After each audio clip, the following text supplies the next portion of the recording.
Hi, and welcome back to Plan 9 Crunch. I'm Joe Gibson, and today I want to compare a couple of great Wolfman films that you may have seen through some of their scariest scenes. Kind of. A few years ago, I tried to exhaust YouTube's free catalog of mostly unofficial uploads and maybe pirated werewolf movies and shows.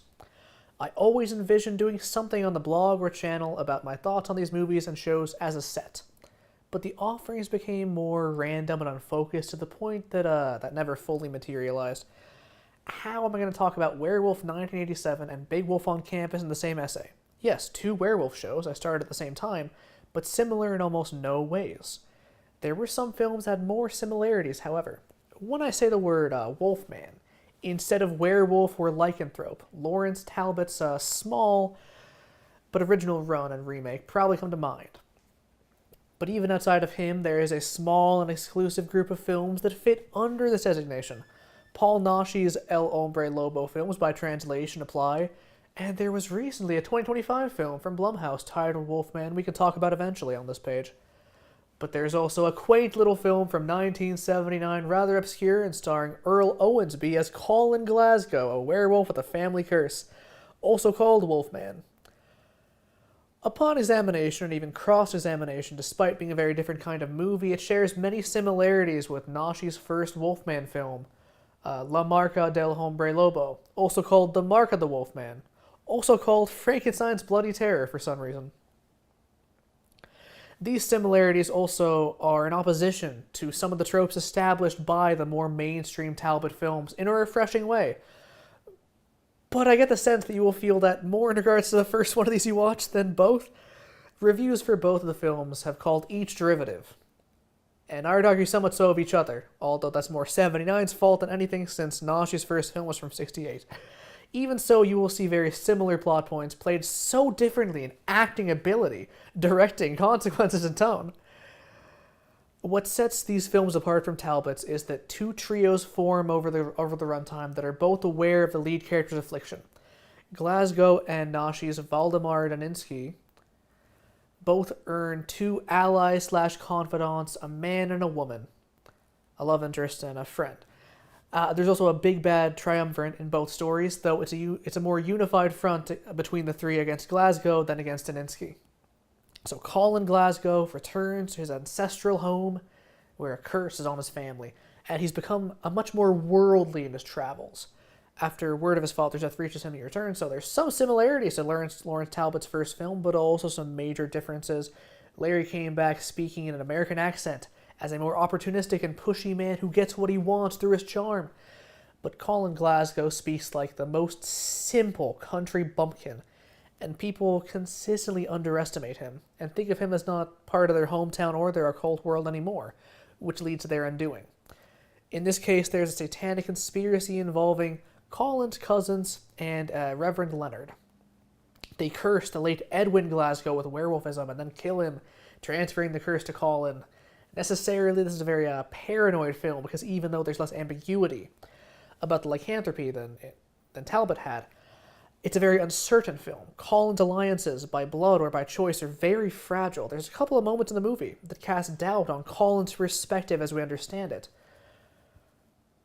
He's a very shrewd businessman, despite being a country bumpkin, that makes a living by traveling. But he seems so out of his element everywhere. Is he manipulating us, perhaps?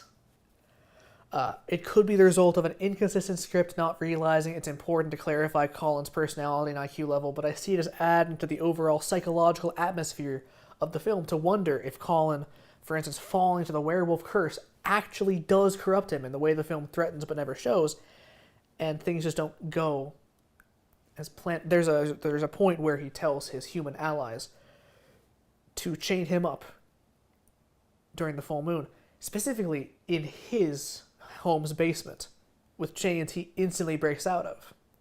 If he were a werewolf trying to lure them into a trap there, he got them there. I'm not going to spoil what happens with that, but anyway. As far as most commentators are concerned, this is clearly the worst film of the two I'm discussing.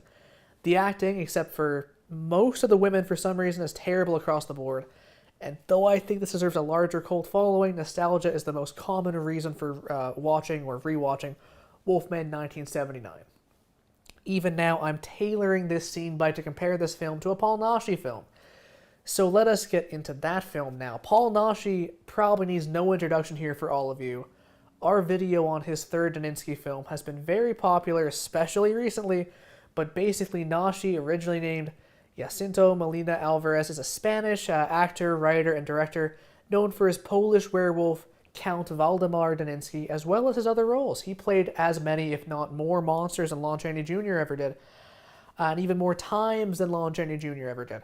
Daninsky's werewolf is more sexual than Chaney's, with even more love interest and so many bizarre origins, because there's no continuity to his films.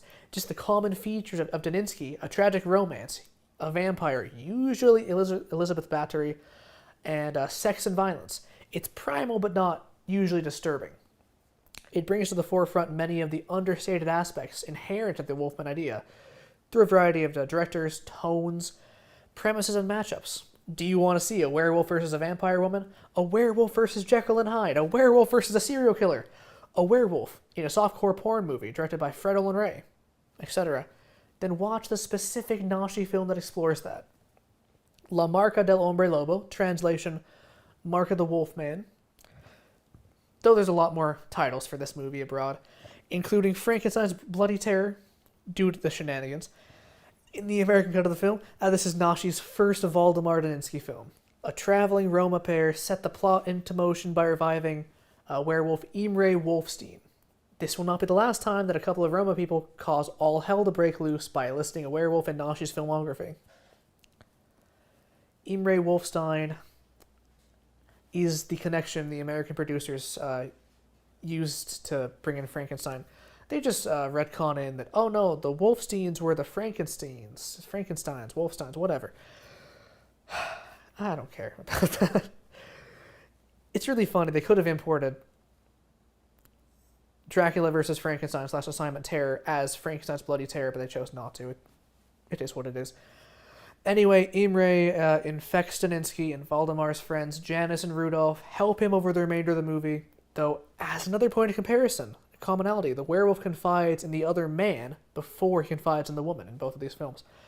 After the death of Imre and the first rampage of El Hombre Lobo, two vampire doctors enter the plot and revive Imre.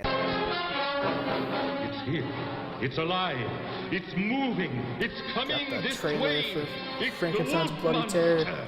A new ghastly creature from the If you haven't world watched of this movie, darkness, it's evil, interesting. and Maybe a bit less horror. streamlined than Naschy's later ones, because there's Frankenstein somehow. There's also Imre Wolfstein, and then Frightening, fear-filling, two vampires enter the huge plot and as the fantastic ultimate horror villains in the is movie. here.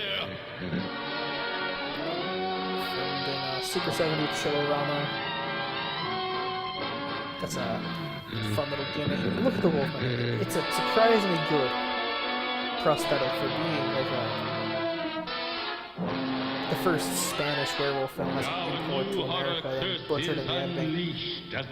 There's two werewolves fighting. That's a bit less exciting than the other werewolf scenes in the movie, but a lot of werewolf movies like to do that, where he fights another werewolf at the end of the movie or early in the movie. I don't find that as interesting by any means. The werewolf versus a vampire, werewolf versus serial killer is somewhat interesting. But yes, so here's the discount, the budget, the copyright safe Dracula, one could say. He also has a wife that seduces Rudolph there, as you can see. Demon whose kiss means doom. Fantastic flesh mad wolf monster. It's a good movie, I like it a lot. Don't have too much to say about the trailer. But yeah. And this is the scene of Naschy's first double kill as a Wolfman. Very violent, as you can see on display. Sets the man on fire, killing him and his wife, then trashes the entire set. In Chillerama 70 and gory color, rated GT. Frankenstein's Bloody Terror, or La Marca del Hombre Lobo. Waldemar Daninsky is a count and thus upper class, but he's also knowledgeable in superstition, and though he will get a lot more practice in this role later, it's a very effective introduction and strong start. Naschy plays this role effortlessly, the same kind of great performance as Chaney's Lawrence Talbot, while being a different beast entirely. I want to focus specifically on Naschy's first kills as a werewolf, and then we'll do the same for Owensby. As you can see, there's an unfortunate couple in the wrong place at the wrong time, as a werewolf is out on the prowl. He's broken through. Look at the choreography. He burst through the door, and now he's ripping the guy to shreds, so let's just pause for a second there.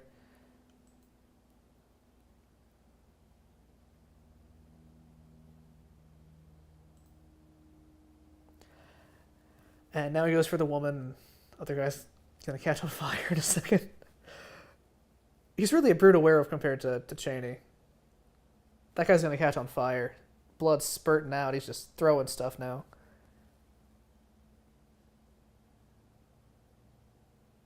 Trashing the entire set because you might as well at this point. It's the guy's literally catching on fire. Before we get into the clip, I want to show of Glasgow's double kill. I first want to show you the way the film is shot, because throughout the movie, it's more of a suspenseful, it's more of a psychological thriller. You're not going to get that from the clip I'm going to show you, since that is, by necessity, an action-packed part of the film. So here is Colin Glasgow sleeping.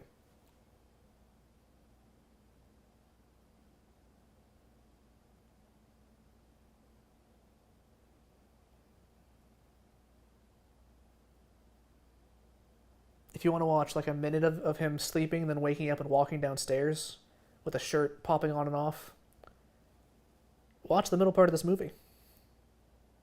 It's quite interesting, actually. So in this movie, another couple, one of them has a gun. The werewolf's prowling around outside.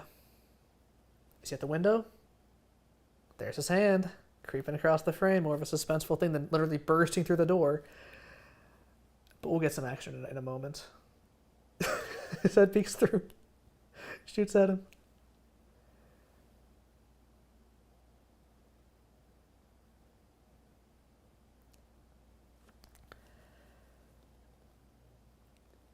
If you're in the situation, don't ever go over to the door like that. Just stay back by the bed.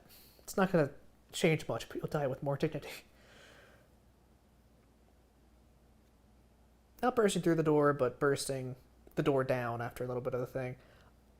Less of a fluidity in the motion. He just gets him down on the bed and starts mounting him.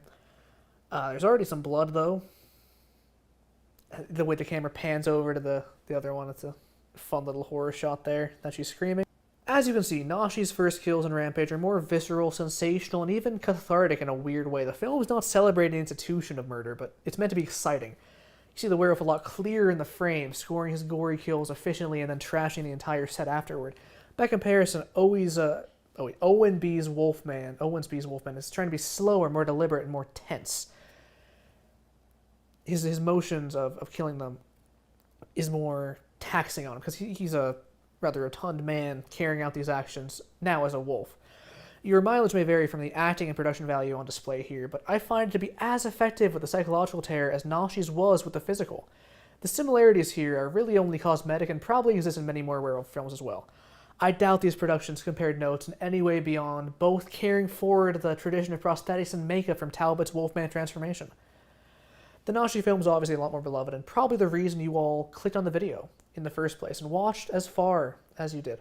But I also genuinely appreciate Wolfman 1979. Both Owensby and Naschy embody my ideal kind of Wolfman, with the practical makeup instead of CGI, or a dog. And I wanted to take this opportunity to highlight both of their films. Thank you all for watching. If you enjoyed this video, please like or subscribe. We have produced many videos like this, including a discussion on another of Naschy's Hombre Lobo films that you can find in the end card. We also have a conventional blog and a Facebook page as well. Look into those as you will. Thank you all for watching, and that's a wrap.